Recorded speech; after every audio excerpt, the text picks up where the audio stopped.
Dynamic Art Production. Filhos legítimos do mundo rainha, minha África, oye, oye. سلامن تعنان نعاقاتكم يخون كما كان يخون زخبركم تخطاتلتنا سومناوي نقربهم دوكيومنتارن مكتال أبز ساعات نسانا محلاكم نمسكنوكم نجاننا أبالات مسيت خونو أبالات تمخان سابسكرايب كبرو سابسكرايب زغبركم انتخونكم مدباتنا نابكالوت كبسحنا خئل شير بمقبار تقفكم أي فدينا سناي مكتال أبز عالم زيت سمعنبر زيت جبريلن زبل مسلا أبز تفلالي وانات دقاقيمنا إلنا سمعنا نقون انتو قنا جلزان تاتات نيعينتتهم ذو نبروهم سبات مؤمانهم زشقرو نسمعتهم زرنسون زسلموا من كم مخان حليفهم يومرو ودسب قرص خبز خلنا علي تحسوا يهلهم لومون من سفري كان مرحتان نقبرو وقع خاصلي نايلوم على ناقن ناي كاب شكانا خلو زبقاسة شكانا كاب بدع خلو زخفة بدعه بتوم شكانات كي تروفو كسمعو زسكعكو عمزانتا آري مننتن تسألالن ناخن دسس زانتاتي بسقاسب بعالاتو زخبر كاب نابطعي نابسولو زغرب مرح حانتي نقستا هاجر ريبابليك ماكل أفريكا زانتاتي مسدمهم جوان بدل بوكاسا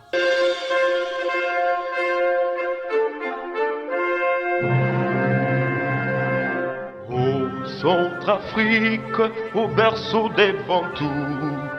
reprends ton droit au respect à la vie. Longtemps soumis, longtemps brimé par tous, mais dès ce jour, brisons la tyrannie. جوان بدل بوكاسا سب العر زمن جوان بدل بوكاسا كم ديكتاتر ناي ماكلاي ريبابليك أفريكا زانتا سسعن شكانن تراي زيكونا زانتا بمانم كالا مرحا أفريكا موادادر تزيركبو تقوم حزناي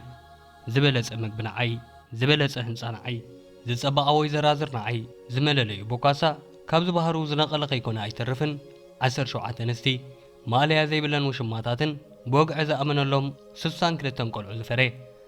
بغطو المحقب قبن تبايو ذكر بدل بوكاسا سقاسب مبلعون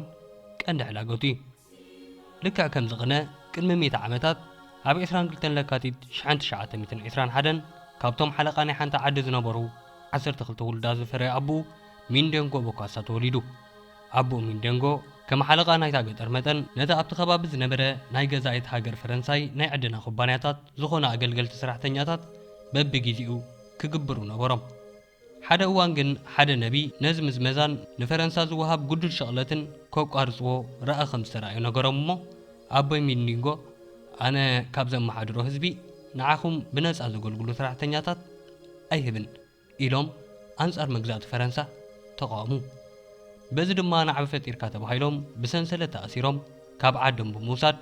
أب مبكس تبهالت كتما أب أفتق بيت صحفة محدار كالوتهم مهارو بمبال سب أكيبهم كتكتهم قتلوهم أي سنحتن أدو بوكاساون بتي بعد اندقا بمخسارة زورة أدرع تباساجة نفسها أطفت إذا غلت تفت أمتا زدما نهيوت بوكاسا كساب مودا تحلفوتو زغاد سألة عمي أبسلا فتره بدحرز بيتسبو نابتا أبتجيزيتي ببيت خرسان زوهاب زنبرة تمرتي نخقسم ناب بيت تمرتي جيان دار كامز قبوه أب اوان تمرتو نايقوان كافرنساي مصنعيت مزحف حلفو كل من سيطاتو وقحس أبحى قنين كبل أزرعي ممهاران دما باسم دراسة مزحف جيان بدل إلهم كسوعو وجمرو بو بيلو إزسم مسوعي خون ترفه نايكال أي درجات مرتو مستازمة بمخراب بحقو تدفيو ناب سراويت فرنساي تترنفه بوكاسا مستراويت فرنساي كوينو أبكالا يكونات عالمن وق إندو تشاينان وفيتنام بزر آيو جغننت مدالية دحر مدالية تسلمة السلمات أزي أبكالا يكونات عالمن كونات فيتنامن أبعودو كونات بزر آيو جغننت 10 ناي كبر مدالياتات كسلمن كله كابز قليقو بحاقر فرنساي زوهاب زلع على الليشانات كم ليجون لأونر كخواد القرين يركبوهم ناسنات هاقورو زي ترف مسكونة بوكاسا كابتن 10 عامتات زغلغللو سراويت فرنساي ناي كابيتان معرق حيزو تفانيو نتي قداماي بريزيدنت هاجر ريبابليك ماكل أفريقيا زخون دافيد داكو نمحقاس ناب هاقورو تملسه أو سراويت مكلخال نايتا هاجر ناي مقامتو الأخو تواهيبو أبو حصير جيزي حموش شميتي أبالا زلوو سراويت كهانز بقع دحر 3 عامتات أب 42 عامتو نايتا حموش شميتي أبالا زنبرو سراويت مكلخال سنترال أفريكان ريبابليك أزاز خون تشمه نغوس بريزيدنت جيان بدل بوكاسا ناي ماكلاي أفريكا كالاي بريزيدنتي ناي مجمريا بريزيدنت دافيد داكو نبره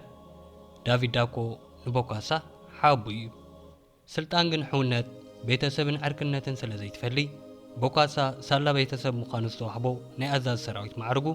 ناي حابو منغستن مقمتال تتقملو بريزيدنت حابو دافيد داكو أزاز سراويت كوبرون كله ومنسب زرقب مسيلو خمسو خونه أي تراترن انتو خونه كاب جيزي ناب جيزي ناي تقامون زي مئزازن بحرات كره جمره أب سراويت فرنسا أب قوني جنرال شادو قول تسليفو كساب معرك كابيتان مبسحو نعيسر عمتات أوزا هاجرات إنا نبره توموكرو مقسامو نام مثال البريزيدنت النت نخحكور وقلات مخنياتات كم سخونو الأمنة ناي بريزيدنت النت سلطان ناي ممزعت ومحكم زلوو كقالز جمره نبروتوكول زلوو هنطيونات مسترعيه بوكاسا ناي كورنيلن وقع انسلماتاتو يدردرمو فقود أداباي حيزو خزور دسبلو بفلاي بريزيدنت أبز منسلون كاميرا زقربالون جيزي نخلهم قدمو أبقون بريزيدنت المقام زرئيو قويا بزوح جيزي مساواهات بروتوكول أبقجت كاتو جيروي كام ناي بروتوكول مقدام حليفو ناي بريزيدنت النسلطان محس ودي زعل مخانو أبالات ستا نبريزيدنت دافيد داكو نيجيرو مونوبرو يبال انتو خونجن بريزيدنت داكو بوكاسا معركة مدردار زحلف دليتي بلون إلو رئيتو مبادقو كم تحسب كاي كونن شللتنا دافيد داكو واقع أخفيلو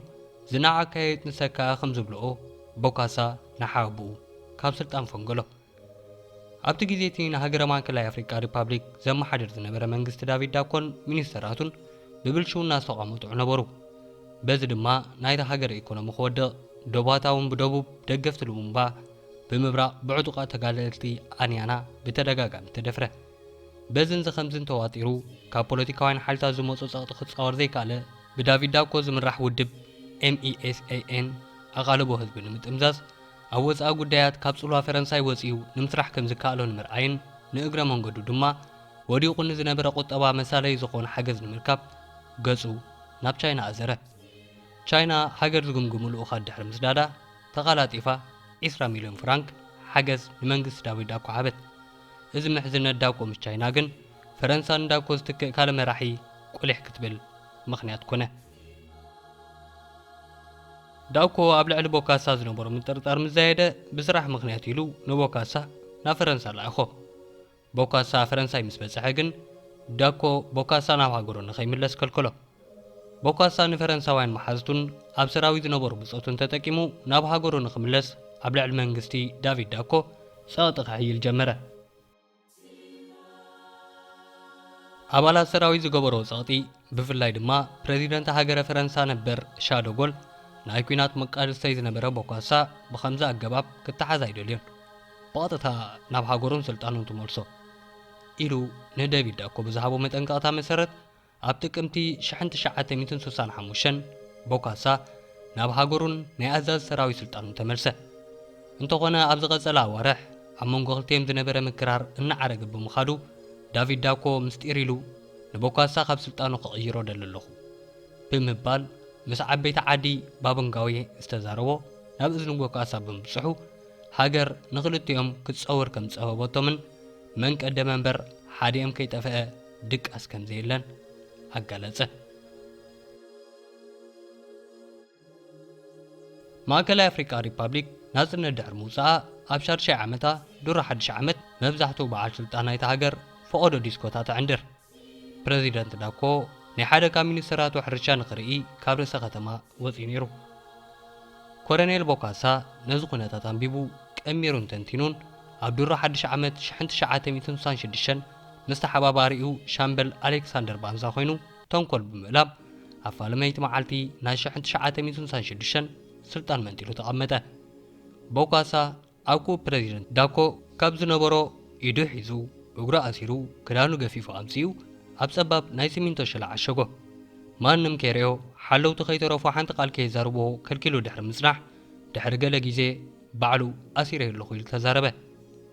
ብርግጽ ቦካሳ ንናይ ቅድም ፕሬዚደንት ዘይምቕታሉ እንዳ ሓኒባ ነይሩ ትብሉ ትኾኑ። እንተኾነ ን3 ዓመታት ካብ ሰንሰለት ከይፈትሐ ክዳውንቱ ከይቀየረ ሓንቲ ቃል ዛረቦ ዘይብሉ ምጽንሑ ናይ መከራ ልዕሊ ሞት ሙማት ከም ዝሓለፈ ይገብሮ። መራሕቲ ኣፍሪቃ ልክዖም ዝሓለፎም ገበርትን ሓደግትን ወሰን ብዘይብሉ ስልጣን ኣራጢጦም ንህዝቦም ናይ ሞት መልእኽተኛታት ኮይኖም ከህልቑ ነቢሮም እዮም። በደል ዕዮ ዝበሉ ህዝቦምን በብግዚኡ ካበይ ዝተቐመጡሉ መንበር ፈንጢሩ ምስ ደርብየም እዩ። ንቦካሳ ናይ ጭካና ኣርማ ዝገበርናዮ ብሩኡይ ዝቐትል ኣበዳ ኣባይ ዝዓብድ ብምዃን ዳ እምበር ብስቱር ብዝፍጽሞ እከይ እንተ ዝምዘኑስ ካልኦት ኣፍሪቃውያን መራሕቲ እውን ካብኡ ዝሕሽ ምኾኑን። ሃፀይ ፊልድ ማርሻል ጂን በደል ቦካሳ። ጂን በደል ቦካሳ ማለት ካብ 1966 ክሳብ 1979 ዓመተ ምህረት ን13 ዓመታት ዝኣክል ናይ ሃገረ ማእከላይ ኣፍሪቃ ሪፐብሊክ ፕሬዚደንት ንጉስን ጠቕላላ ኣዛዝ ሰራዊትን ዝነበረ እዩ። ቦካሳ ብዕልዋ መንግስቲ ስልጣን ምስ ሓዘ ካብ ኮረኔልነት ብቕፅበት ጀነራል ኮነ። ስልጣን ምልክን ክሕወሶ ሽሞታ ይግድቦን እሞ ብዙሕ ከይጸንሐ ፊልድ ማርሻል ኮይኑ ኣለኹ ኢሉ ንህዝቡ ነገረ። ቁሩብ ቀኒዩ ምእንቲ ህዝቢ ማእከላይ ኣፍሪቃ ክብል ታሪክ ዘሰከመኒ ከቢድ ጾሩ ምስካም ብፍቓደይ ናይ ዘንቲ ዕለት ፕሬዚደንት ኮይነልካ ኣለኹ እሞ ህዝበይ ደስ ይበልካ ኢሉ ንህዝቢ ኣወጀ። እዚ እውን ማዕቆኑ ኮይኑ ስለ ዘይተሰምዖ ስልጣን ካብ ዝሕዝ ኣብ 10 ዓመቱ ሪፐብሊክ ዝበሃል ነገር የለን ዘድልየኩም ኣይኮነን ካብ ሎሚ ንኔው ሃገርና ንጉሳዊት ንጉሳ ድማ ኣነ ባዕለይ ኮይኑ ኣለኹ እሞ ህዝበይ ደስ ይበልኩም ኢሉ ነጋሪት ኣንፈሐ።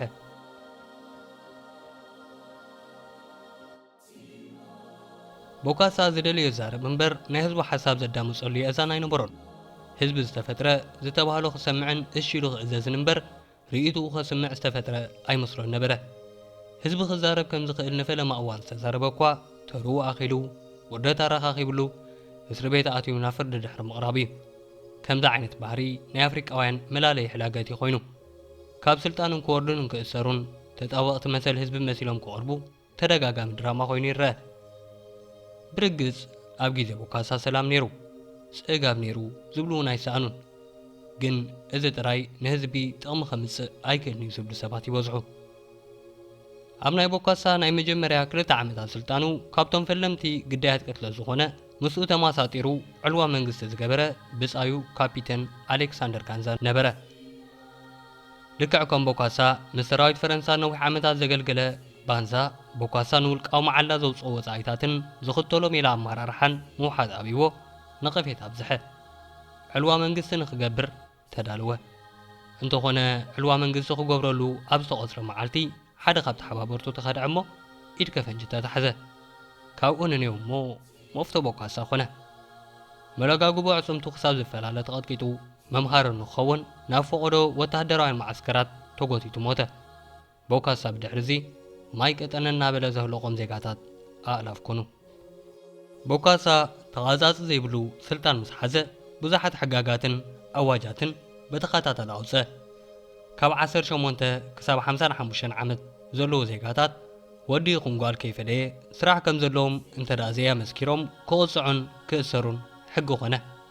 ከመይ ገይሮም ስራሕ ረኽቡ ዝብል ሕቶ ግን ንቦካሳ ጉዳይ ይነበረን። ብመሰረት ናይ ተሓደሽ ሕጊ ምልማን ኩልኩል ክኾኑ እንከሎ ብስርቂ ዝተጠርጠረ እዝኑ ይቑረጽ። ብዙሓት ናይቲ ግዜት መንእሰያትን ኣግባዝን ሽዑ ብስርቂ ተጠርጢሮም የእዛኖም ዝቐልጹ ክሳብ ሎሚ ኣብ ፈቐዶ ኣደባባያት ምልክት ጭካነ ዘመነ ቦካሳ ንኸይርሳዕ ዘዘኻኽሩ ንክመስሉ ተውዛሕ ክብሉ ይረኣዩ። ቦካሳ ብተቃውሞ ዝጠርጠሮም ይኹን ወይ እውን ንምርኣዮም ዝጸልኦም ዘበለው መጀመርያ ቆርቦቶም ክሳብ ዝቕለጥ የዕፅምቶም ክሳብ ዝተባበር ይቐጥቅጦም እሞ ንሱ ምስ ወደእ ይቐትሎም። ብፍላይ ንለማኖ ካብ ሄሊኮፕተር ዘጽዒኑ ካብ ህዋ ናብ ማእከል ቀላይ እናወርወረ ቀለብ ሓራግጽ ገበሮም ይበሃል። ሓደ ግዜ እውን ቦካሳ ንባዕሉ ኣብ ምቕጥቃጥ ዜጋታት ተኻፋሊ ይኸውን። ብስና ሓርማዝ ብዝተሰርሐ በትሩ ተሃኑ ክሳብ ዘውፅእ ሓሪሙ ምስ ወደአ ንሓለውቱ ቀጽልዎ ኢሉ የዋፍር። ትእዛዙ ገና ካብ ኣፉ ወፂ ከይወደአ ድማ ዓጀብቱ ተሮም ይጅምሩ። እቲ ሰብ ብብዝሕ ምቕጥቃጥ ሃለዋቱ ክሳብ ዘጥፍእ ምስ ተገብረ ተወሲዱ ይርሸን። ሓደ ግዜ ኣብ ተቕትለትውን ቦካሳ ንባዕሉ መራሒ ኮይኑ ከምሳተፍ ኣብ ፍርዲ ቤት ተመስኪርዎ እዩ። ቦካሳ ናይ መጀመርያ ግዳዩ ዝገበሮ ንሓደ ካብ ሚኒስተራት ዳቪድ ዳኮ ኮይኑ ናብ ኣፍ ሞት ክሳብ ዝበፅሕ ቀጥቆጦን ኣቐጥቆጦን። ዝገርም ብወግዒ ዝተነግረ በደል ናይቲ ሚኒስተር ቀደም ኣብ ስልጣን እንከሎ ንሰራዊት ዝግባእ ክብሪ ይህብ ኣይነበረን ዝብል ኮነ። ንሓላፊ ፀጥታ ዝነበረ ኣሳቒ ቆተሎ። ንናይ ቀደም ፕሬዚደንት ነበር ዳቪድ ዳኮ ን3 ዓመታት ኣብ ማሕቡስ ክሳቐቕ ወሰነሉ። ፖለቲካውያን እስራት ምሸት ክቕጥቀጡ እንከለዉ ድምፃውያቶም ንየዛም ቦካሳ ፍሳሃ ዝህብ ሙዚቃ ነበረ። ሰይፈ ቦካሳ ብፖለቲካን ዝጠርጠሮም ጥራይ ትውዕል ኣይነበረትን። ንኣብነት ብጥቓ ቦካሳ ዝነብረሎም ኣባይቲ ተወዝ ምባል ናብ ሞት ዘብፅሕ በደል ነበረ። ካብ ዝተረፈ ቦካሳ ፖለቲካ፣ ቤት ጽሕፈት፣ ምሕደራ ሃገር ዝብሉ ጉዳያት ዘይብርህዎ፣ ግዚኡ ኣብ ረኣይለይ ስምዑለይ ምባል ስልጣን ዝፈጠረሉ ሓይልን ሃብትን ኣብ ምስትምቓር ጽሙድ ነበረ። ቦካሳ ማዕረግ ኣብ ርእሲ ማዕረግ ደራሪቡ ምውሳድ ዘርክቦ የብሉን። ናብ ህዝቢ ኣብ ዝቐርበሉ ግዜ ስሙ ብዘይፍለጥ ማዕረጋት ተሰሊሙ ሓጨልጨል እናበለ ምኻድ ይብርሆ። እቲ ዝገርም ነዞም ንሱ ማዕርገይ እናበለ ንነብሱ ባዕሉ ዝሰለሞም ኒሻናት ንምስቃል ተባሂሉ ክዳውንቱ ብፍሉይ ትእዛዝ ይስራሓሉ ምንባር እዩ። እንተኾነ ኒሻን ረኺቡ ማልያ ሓቲሙ ንጉስ ኣቢሉ ክነሱ ገና ዝግብኦ ዝና ዝረኸበ ስለ ዘይመስሎ ማልያ ዘይብሉ ቤት ትምህርትታት፣ ሆስፒታላት፣ ክሊኒካት፣ ስታዲየም፣ መንገድታት፣ ናይ ልምዓት ፕሮጀክትታትን ሕሉፍ ሓሊፉ ንዩኒቨርስቲ ከይተረፈ ብስሙ ክጽዋዕ እናገበረ ዝነብር ጽጋበኛ ኾነ። ተምሃሮ ዝመሃሩሉ ጥራውስትን መጽሓፍን ናይ ገበር ስእሉ ብናይ ቦካሳ ስእሊ ክቕየር ተገብረ። ቦደሎ ኩሉ ውሳነታት ንሱ ጥራይ ዝህቦ ኮይኑ ደስ ዝበሎ ክሽይም ደስ ዝበሎ ከውርድውን ተቋጻጻሪ የብሉን። ቦካሳ ሓታቲ ከይረኸበ የውርድ ይሽይም ይቐጽዕ ሽልም። ሚኒስተራት ኣብ ፀጽባሕ ካብ ቦታ ናብ ቦታ ዝቀያየሩ ኮይኖም ሓደ ግዜ ክሳብ 6 ሰዓት ኣብ ዓመት ካብ ጽብሒ ናብ ጽብሒ ይገላብጡ ምንባር ይዝከር። እዚ ኩሉ ዝገብር ድማ ንስልጣኑ ስጋት ከይኮኑ ነዚ ኣብነት ዝኾነና ሓደ እዋን ማእከላይ ኣፍሪቃ ሪፓብሊክ ዝነበራ ናይ ነፈርቲ ሽግር ክፈትሖ ኢሉ ማልያ ዘይብሉ ጸጋታት ኣውፊሩ ኤር ሰንትራል ኣፍሪካ ጀመረ እሞ ድሕሪ ገለ በረራታት ግን መጥፍእ ገንዘብ እዩ ኢሉ ዓፀዎ። ህዝቢ ብድኽነት እናሃለቐ ሃገር ተረሚሳ ብኢንፌጅን እናኸደት ቦካሳ ግን ነቲ ሃገር ብፈጣሪ ዝረኸበቶ ናይ ኣልማዝን ስነ ሓርማዝን ኣታዊታት ብብሕቱ ተቋጻጺሩ ሃብቲ ሃገር ናይ ውልቁ ቀየሮ። ናይ ዝመርኣያ ኣብ ዝተፈላለያ ከተማታት ኤውሮጳ ማልያ ዘይብሉ ሃብትን ንብረትን ኣፍረየ። ኣብ ፈረንሳ ጥራይ ኣብ ፓሪስ 15 ክፍልታት ዘለዎ ቪላ፣ ኣብ ኒስ፣ ቱሉስን በርንን ዝተፈላለየ ቪላታት ዓዲጉ። ኣብ ዓዲ እውን ካብ ርእሰ ከተማ ባንጉይ ቤት ኣባ ሓጎታት ዝሰመዮ ግዙፍ ቪላ ሃነጸ። ኣብታ ጽርግያ ዘይብላ ርእሰ ከተማ ባንጉይ ንዕኡ ንውልቁ መባጻጽሒ ናብ ቪልኡ ንኾኖ 15 ማይልስ ዝነውሓቱ ጽርግያ ክህነጹን ኣዘዘ። እቲ ንሱ ዝቕመጠሉ ቤተ መንግስቲ ብኽቡራት ስእልታትን ጥንታውን ከም ዘለዎም ተገብረ። ወፃኢታት መንግስቲ ስለ ዘይምዝገብ ባጀትን ካልእን ኣብ መዝገብ ክትረኽቦ ኣይከኣልን። ኣምሳያ ናይቲ ኣብ ሰራዊት ዝገብሮ ወፃኢታት ካልኦት ሰራሕተኛታት መንግስቲ ቁንጣሮ ደሞዝ ክኽፈሉን እናሓንሳብ ክሳብ ንኣዋርሕ ዝኣክል ግዜ ብዘይ ደሞዝ ክሰርሑን ግዲ ነበረ። Filhos legítimos do mundo rainha, minha África, oye, oye. ንጉስ ቦካሳ ደቂ ኣንስትዮ ኣዝዩ ዝፈቱ ነይሩ። ብወግዒ ኺዳን ኣሲረልክን ዝበለን 17 ኣንስቲ ነበረኦ። መዓልታዊ ስርሑ ገዲፉ ካብታ ሓንቲ ናብታ ሓንቲ ክበጽሕ ንሱ ክሳብ ዝሓልፍ ድማ መንገዲ ክዕጾን ምንቅስቓስ ተሽከርከርቲ ደው ክብልን ግዲ ነበረ። ደስ ዝበለቶ ክምርዓውኪ ይብላ። ዜጋ ናይታ ሃገር እንተኾይና ብዘይካ ሕራይ እንታይ ምርጫ ሃልይዋ። ከምታ ሮማናዊት ሰበይቱ ናይ ወፃኢ ሃገር ሕልውን ዝተመዘዙ ወታደራት ብምልኦም ኣኪቡ ብጥኢት ወደኦም። ንሮማናዊት መንእሰይ ኣፍቃሪቱ ግን ኣይተንከፋን። ካልእ ግዜ ድማ ቦካሳ ክበጽሕ ሓይሉ ናብቲ ዘቐመጣ ቪላ ምስ ከደ ናይ ሓደ ካብ ሰራሕተኛታታ ብሽክለታ እናዘወረት ኣብቲ ቐጽሪ ክትዛት። ኣንስቲ ቦካሳ ዝልለያሉ ካብ ዝተፈላለያ ሃገራት ዝመጻ ንዝተፈላለየ ዓሌታት ዝውክላን ስለ ዝነበራ እዩ። ቀንዲ ሰበይቱ ካተሪን ኣምና ጽበቱ ኮይና ጓል 13 ዓመት እንከላ ዝተላለያ ነበረት። ኣብ ቪላ ናስር ዝበሃል ምዕሩግ ቪላ ትነብር። ኣብ ማእከል ከተማ ዝዓበየ ቡቲክ ትውንን። ካልኦት ኣንስቱ ጀርመናዊት፣ ሽወደናዊት፣ ካሜሮናዊት፣ ቻይናዊት፣ ጋቦናዊት፣ ቱኒዛዊት፣ قال ايفري كوستن زركبئن وكيلات ودب حورات هاجرات زمسلا نبرا جيان بودل بوكاسا بريزيدنت دحر مخانو دوكو كابي زلوو اخاخيبيو قصر دوكو سوسان كرتن بزيحو كاب چاينا كاب فيتنام كالئن زولدوم كيترفه ኣብ ርእሰ ከተማ ባንጎይ ኣኪቡ የቕምጦም ነበረ ሓደ መዓልቲ ንኣምባሳደር ፈረንሳ ፀዊዑ ኣብ ቪየትናም ትርከብ ጓሉ ክደልየሉ ይነግሮ ስም ኣይፈልጦን ግን ድልየለይ በሎ ቪየትናም ዝርከብ ኤምባሲ ፈረንሳ ትእዛዝ ቦካሳ ንኽፍፅም መልእኽቲ በፅሖ ምስ ቦካሳ ርክብ ዝነበረ ቪየትናማውያን ኩለን እናታህና ተኣከባ ካብአን ሓንቲ እዚኣ ጓልያ ኢለሃበት ሕራ ኢሉ ተቐበለ ጸኒሓ ካልእ ሰበይቲ ዘእምን ምልክት ሒዛ መፀት ናይ ቃል ኪዳን ኣጻብዕቱ ዘይስራሕ ኣፍሪቃዊ እንተኾይኑ ካብ ወሊዶ ኣለኹ በለት ቦካሳ ኣብ ግዜ ውግእ ቪየትናም ናይ ቃል ኪዳን ኣጻብዑ ብጥኢቲ ሃሪማ ስለ ዘይትንቀሳቐስ ብገዚፍ ቀለቤት ይሽፍና ነይሩ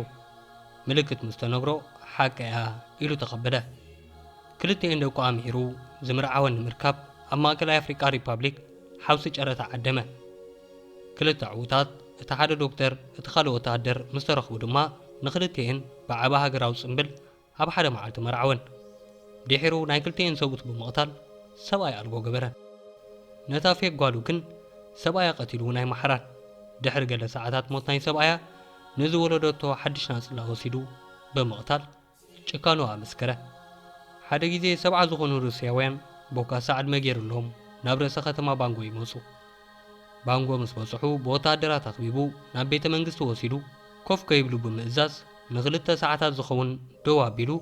ብፀርፍን ዘለፋን ይሳሃሎም ናይ ዓለም ውግኣት ብምልኦም ምንጮም ሶቪየት እያ እናበለ ፀረፎም ሶቪየታውያን እንታይ ክገብረና ይኸውን ኢሎም እናተጨነቑ ድሕሪ 2 ሰዓታት ምፅራፉ ናይ ድራር ግብጃ ገበረሎም ኣብቲ ግብጃ ድማ ከምዚ ዝብል ዘረባ ተዛረቦም ቅድም ዝበልኩኹም ረስዕዎ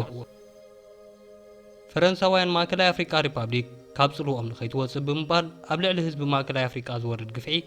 ርኦም ከም ዘይረኣዩ ንኣውያተ ህዝቢ ድማ ሰሚዖም ከም ዘይሰምዑ ክኾኑ መረፁ ቦካሳ ክሳብ ዘሎ ድላይና ምርካብ ኣይጽግመናን ኢሎም ስለ ዝኣመኑ ድማ ማልያ ዘይብሉ ገንዘባውን ወታደራውን ሓገዛት ይገብሩ ነበሩ ቦካሳ ግን ደስ ክብሎ ከሎ ንዖም እውን ዝምሕሮም ኣይነበረን ክሕርቅዎም ከለዉ ንኸፈራርሆም ናብ ዝተፈላለዩ ኪዳናት ምእታው ድማ መለለይኡ ኾነ ኣብ 1969 ናብ ምብራቕ ምግዓዝ ብዝብል ሓሳብ መንግስቱ ስነ ፍልጠታዊ ማሕበርነት ምዃኑ ዕላሙ ኣወጀ እዚ ገበረ ግን ካብ ሃገራት ምብራቕ ጉንዖታት ዝውሕዞ ስለ ዝመሰሎ እዩ ነይሩ ሰልዲ ክብዎ ከም ዘይክእሉ ምስ ፈለጠ ግን ብቕፅበት ሓሳቡ ቀየረ ከምዚ ሎሚ ከይኮነ ቦካሳ ዓርኪ መዓመሪ ቀዛፊ ነበረ መብጻሕ ስራሕ ንምፍጻም ንመጀመርያ ግዜ ናብ ትሪፖሊ ኣብ ዝኸደሉ ወቕቲ ቀዛፊ ገለ ሓገዝ ከም ዝህቦ ተማባፅዐ ብቕፅበት ከምዚ እንተኾይኑ እሞ ክርስትና እውን እትረፈኒ ኢሉ ኣስላም ኮይኑ ኣለኹ በለ በዚ ድማ ሳላሓዲን ኣሕመድ ቦካሳ ዝብል ስም ሒዙ መስለመ እንተኾነ የዕራብ እውን ከም ዝሓሰቦ ሳንቲም ከም ዘይህብዎ ምስ ተገንዘበ ኣብ 3 ወርሒ እስልምና ይኣኽልኒ ኢሉ ከም ዝለመዶ ናብ ናይ ካቶሊክ እምነቱ ተመሊሱ ምስ ፈረንሳይ ምሕዝነቱ ቐጸለ ቦካሳ ምስ ፈረንሳ ዋላ እንተኾረኹ ኩራ ውልዱን ወላድን እዩ ዝብል እምነት ነበሮ ልዕሊ ሃገሩ ንፈረንሳይ የፍቅር ብፍላይ ንመራሒ ፈረንሳ ነበር ጀነራል ሻዶጎል ወላውን ፕሬዚደንት ድሕሪ ምዃኑ ሞንፔኽ ሞንፓፓ ኣቦዬ ባባዬ እናበለ ይፅውዖ ጀነራል ዶጎል ምስ ሞተ ቦካሳ ልዕሊ ቤተሰቡ ኣልቀሰን ሓዘነን በዓልቲ ቤት ጀነራል ዶጎል ድማ ከም ዝበላ ናይ ተፈጥሮ ወላዲ ህፃን እንከለኹ ሞይቱኒ ሕጂ ድማ ካልኣይ ኣቦይ ሞይቱ ሎሚ እየ ዘኽቲመ እናበለ ዝርንዛሕ ነበዐ ቦካሳ ካልእ ወዲ ሓቦይ እናበለ ዝፅውዖ ፕሬዚደንት ፈረንሳይ እውን ነበሮ ፕሬዚደንት ቫላሪ ጊስጋርድ ደስታንግ ቦካሳ ነዛ ዓርኩ ዝኾነ ፕሬዚደንት ፈረንሳይ ንምሕጓስ ብውልቁ ክመፅእ እንከሎ ዝዘናግዓሉ ሕዛእቲ ኣብ ማእከላይ ኣፍሪቃ ገበረሉ ሓድን ዝፈቱ ዝነበረ ፕሬዚደንት ጊስካርድ ናይ ውልቁ ሕዛእቲ ተፈሊሉ ኣብ ዓመት 2 ግዜ ናብ ማእከላይ ኣፍሪቃ ሪፓብሊክ እናተመላለሰ ኣብ ሰብዓታት ልዕሊ 50 ዝኾኑ ሓራምዝ ቀቲሉ ስኖም ጽዕኑ ንዓዱ ከም ዝኸደ ቦካሳ ይዕልሉ ነበረ ብፍላይ እቲ ቦካሳ ቀዳመይቲ ሰበይቱ ምስኡ ንኽተሓድር ንፕሬዚደንት ፈረንሳ ይጋብዞ ነይሩ ዝብል ዘረባ ብዙሕ ኣጋጥዐ ቦካሳ ብስደት ፈረንሳይ ዝነበረሉ ግዜ እዚ በሓባር ሰበይቲ ካፎሉ መንባሮም ዝገልጽ ምስጢር በመጽሐፍ ጽሒፉ ናብ ሕትመት ድሕሪ ምብቅዑ ኣብ ፈረንሳ ንዝተላዓለ ቁጥዕ ንምሕዳእ ቤት ፍርዲ ፈረንሳ እታ መጽሓፍ ንኸይትሽየጥ ከልኪሉ እዩ። ዴስታንግ ቦካሳ ዝሃቦ ናይ ኣልማዝ ህያባት ብምቕባሉ ከም ብልሽውና ተቖፂሩሉ ንኻልኣይ ግዜ ከም ፕሬዚደንት ኮይኑ ንኸይምረጽ ተዓንቂጹ። ቦካሳ ኣብ መበል 16 ዓመት ስልጣኑ ከም ዝተኽብሮን እተቀባጥረሉን ዝነበረት ፈረንሳይ ከመይ ከም ዝኸዳዓቶ ጸኒሕና ክንሪኦ ኢና። ካብ ካልኦት መራሕቲ ተፈልዩ ስሙ ከም ጫፍ ጭካነ ዝለዓል ናይ ወዲ ሰብ ስጋ ይበልዕ ነይሩ እዩ ስለ ዝበሃል እዩ። ናይ ሰብ ስጋ ክበልዕ ከም ዝተረኣየ ኣብ ናይ መጀመርያ ናይ ክሲ እዋኑ ተኸሲሱሉ እዩ። ፈረንሳውያን ንቦካሳ ባሪሮም እንደገና ናብ ዝነበሮ ስልጣን ዝመለስዎ ፕሬዚደንት ዴቪድ ዳኮ ኣብ ናይ ቤተ መንግስቲ ፍርጅ ዝተቆራረጸ ስጋ ሰብ ተሰቒሉ እንከሎ ቦካሳ ሓቢሩ ዝተሳእሉ ስእሊ ምርኣዩ ገሊጹ እዩ። ናይ ቦካሳ ሓለዋ ሓላፊ ስጋ ሰብ ንኽቡራት ኣጋይሹ ከይተረፈ ይጋብስ ከም ዝነበረ መስኪሩ። እዚ ክዝረብ እንከሎ ኣብቲ ቦታ ፍርዲ ዝነበረ ፈረንሳዊ ኣኽባሪ ሕጊ ሓንቲ ሕቶ ንምሕታት ፈረኸ። ዓርከይ ሓወይ እናተባሃለ ብቦካሳ ጽዋዕ ዝነበረ ፕሬዚደንት ፈረንሳይ ቪላር ጌስካር ዲስታንግ ንማእከላይ ኣፍሪካ ኣብ ዝበፅሓሉ ግዜ ናይ ሰብ ስጋ በሊዑ ዶ ኢሉ ክሓትት ኣይከኣለን። ድሓር ቦካሳ ብዛዕባ ታሪክ ፈረንሳዊ መራሒ ናፖሊዮን ብዙሕ ታሪክ ሰሚዑ ተማረኸ እሞ ከምኡ ንምምሳልን ንጉስ ምዃንን ደስ በሎ ዝገብር ብምዃኑ ንምንታይ ከም ዝገበርካ ከመይ ጌርካ ከም ዝትገብር ዝብሎ ኩሉ ዝሕሰብ ኣይነበረን። ዝሃቦ ምኽንያት ማእከላይ ኣፍሪካ ሪፓብሊክ ንጉሳዊት ሃገር ምስ ትኸውን ኣብ ዓለም ዝበለጸ ክብርን ዝናን ክትረክብ ከኽእላ እዩ ዝብል ነበረ። ኣብ ግዜ ፕሬዚደንት ቪላር ጊስካርት ነይሩ ፈረንሳ ኣብቲ ናይ ቦካሳ ዝዓበየ ጽምብል ኢዳ ክዝርግሕ ዝወሰነት። ናይ ንግስና በዓሉ ንናፖሊዮን ዝተቐባሉ ጽምብል መሲሉ ዓለም ብዘዛረበ ድምቀት ተባዕለ። ብወርቂ ዝተለበጠ ግዙፍ ዙፋን ተሰራሐሉ። ምስሊ እቲ ዙፋን ምስሊ ንኽበርር ክንፉ ዝዘርግሐ ኣሞራ ተዋህቦ። ብወዱ ብወርቂ ዝተሰርሐ ናይ ማዕረግ ዲቪዛ ተዋሂቦ ፊልድ ማርሻል ተሰየመ። ካብዚ ንኔው ናይ ቦካሳ ወግዓዊ መጸውዒ ሃፀይ ቦካሳ ክኾኑ እንከሎ ሃገሩ ድማ ንግስነት ማእከላይ ኣፍሪቃ ተባህለት።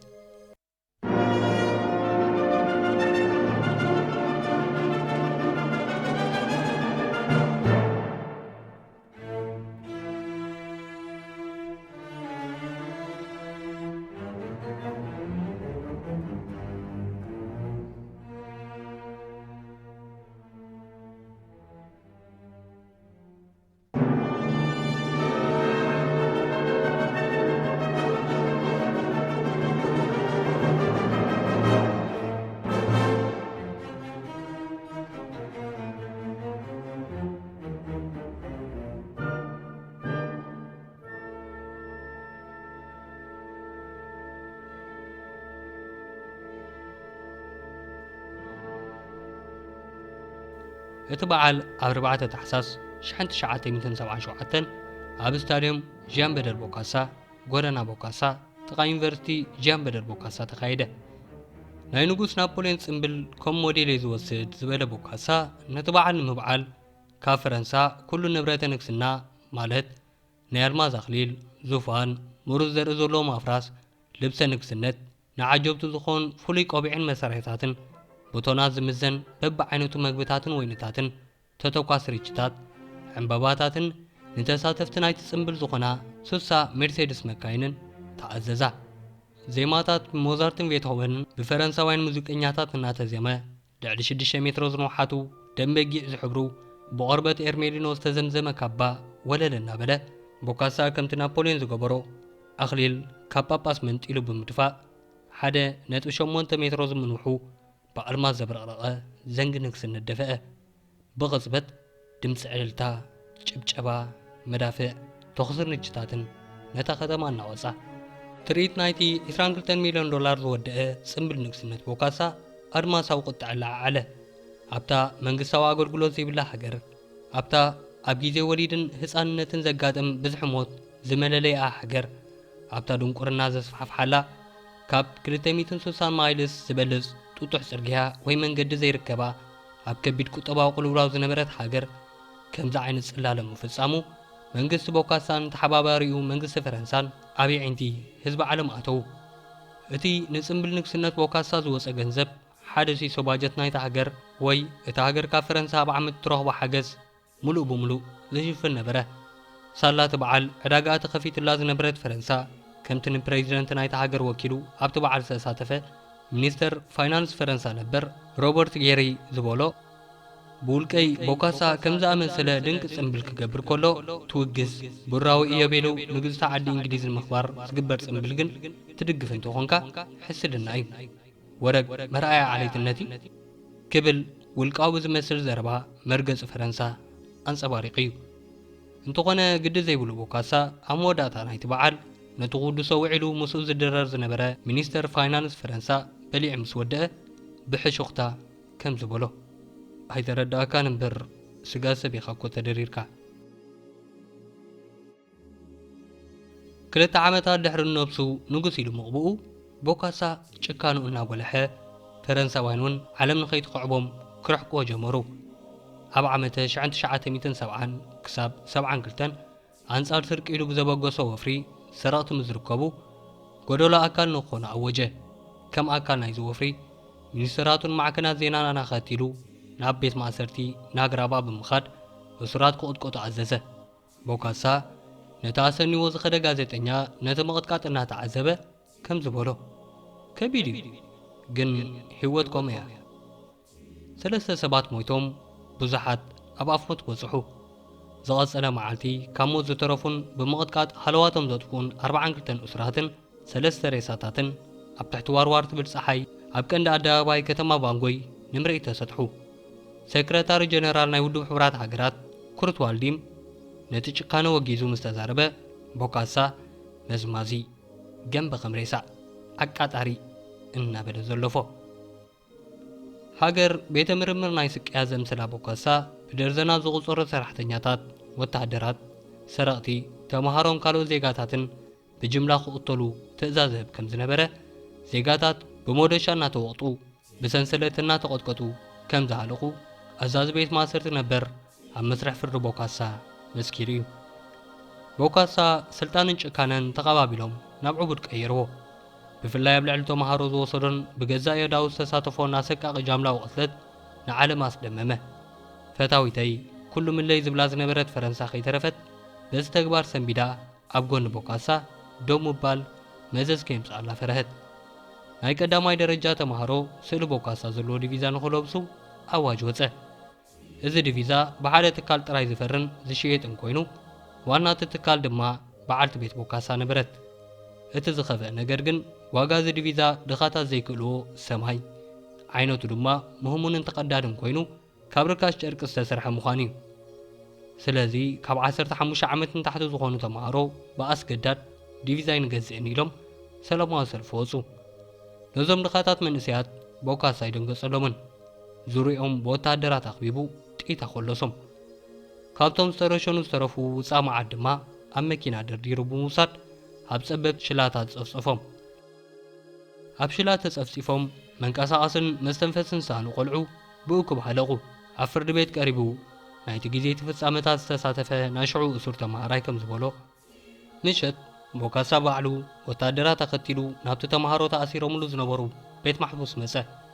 ሓይሉ ክሳብ ዝደክም ብበትሩ ክጭፍጭፎምን ክሳብ ዘዕርፍ ዓጀብቲ ኣብሬሞ ክቕጥቅጡን ገለ ተማሃሮ ብኽቱር ማህረምቲ ኣብ ኢዱ ሞቱ ብጠቕላላ ብምርሻን ብምዕሻግ ብምቕጥቃጥ ዝኣክል 100 ዝኾኑ ዕሸላት ህፃናት ተቐትሉ መንግስቲ ቦካሳ ከምዚ እንዳገበረ ዘንብር ነበረ ዴሞክራስን ፍትሕን ኢና ንኣምን መሰል ወዲ ሰብ ኢና ንኽብር ዝብሉ ልዕሊ ሓያላን እዚ ኩሉ እናገበረ ከመይ ሰቕበልዎ ዝብል ሓታቲ ሕቶ ምስ ዘምፅእ ምዕራባውያን ንሳቶምሲ ይትረፍ ዓገብ ክብልዎ ንባዕሎም ቀንዲ ተሓባበርትን ኣተሓባበርትን ብምዃን ይሳተፉ ነበሩ ንማእከላይ ኣፍሪካ ሓደ ሲሶ ባጀታ እትሽፍነላ ኣብታ ሃገር ናታ ሰራዊት ዘቐመጠትን ፈረንሳይ ንቦካሳ ግደፍ ክትብሎ ይደለየትን ብኣንጻሩ ኣብ ናይ ንግስነት በዓሉ 500 ዝኾኑ ናይ ጸጥታ ወታደራትን ናይ ሓይሊ ባሕሪ ሙዚቃ ባንድን ልኢኻ ዘማዕረጎቶ ፈረንሳይ እያ እንተኾነ ፈረንሳ እውን ዝያዳ ጥቕሚ ብምድላይ እምበር ብነፃ ኣይትሕግዝን ናይ ሓገዛ ምኽንያት نتي أب هاجرات معبلو نينيكلو بروجكتات مسرح زقون يورانيوم استباهل بعتا بنسعى كاب هاجرو خد جحد بوكاسا سلز فقاد اللاي نوغوس فيلد مارشال بوكاسا دز بولون ناقبره دز كم زبلون ناقزه دز زبلون ناقتله دز زبلون نالبسه 13 عامتات أب سلطان سنحه أب شحن 977 أكابة جن بفلاي دحر أطلت نايزم تمارو فوتوتو كرحكو جمرو نابد دليتن جزءات زنبرة هاجرات كسب سراوت ليخا على الوقت كايت اتقل فرنساون نقلهم كم زبلوه نبوكاسا توبو دقف أبكر مهزب عالم سلز الشماقاقا كالوت كم زبلوه دما بريزيدنت جيسكار بريزيدنت دحر مخانو مسبوكاسا زغبروم أنا ورت تكبرات نخي قالو سوو نبوكاسا كابسلت أنكور دو سنة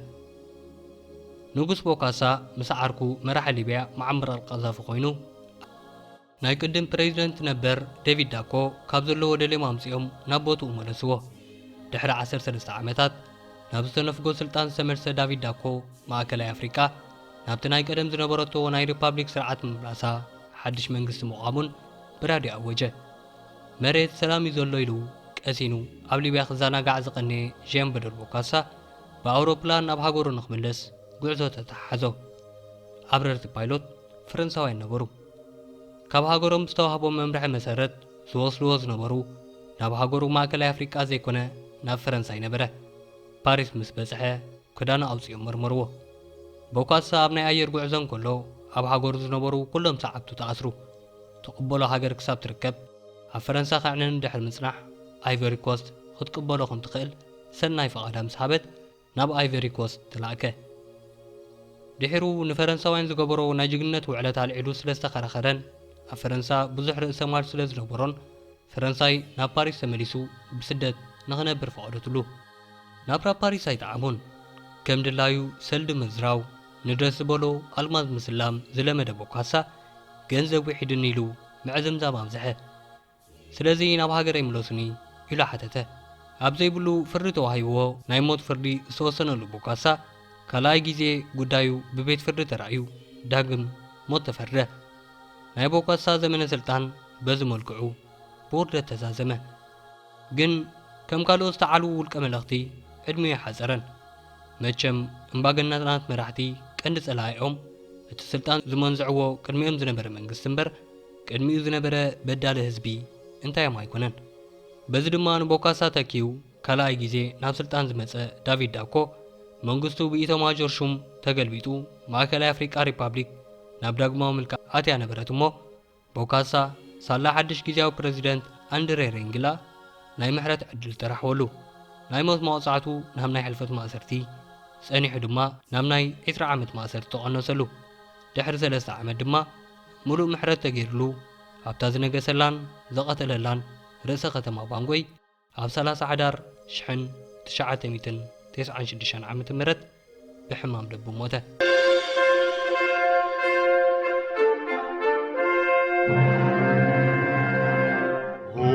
Centrafrique, au berceau des Bantous, reprends ton droit au respect à la vie. Longtemps soumis, longtemps brimé par tous, mais dès ce jour, brisons la tyrannie. كبرى تخطاتلتنا لولومي أدانينا لكم زنبرنا مدب إذا استخطاتلكم وي مدباتنا انت فتيخمو أبالاتنا نمخان شير كبرو كالوت بوصدكم مدباتنا بمرأي تمرتن مزنقع عن نخرخ قدما